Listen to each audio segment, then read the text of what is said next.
I opened a box of dehydrated feces and added water until it softened completely.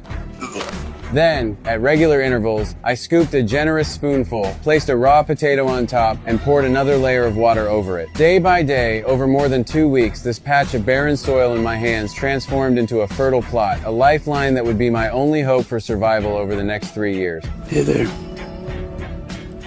2 months ago, a sudden superstorm abruptly cut short our Mars exploration mission. During the emergency evacuation, I was struck violently by a piece of debris.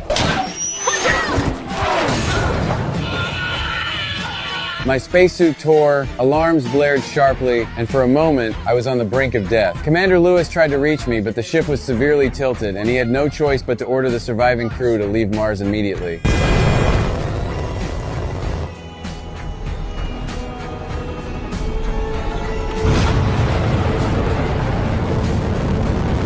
Commander Lewis and the rest of her team were able to intercept safely with the Hermes and are now heading home.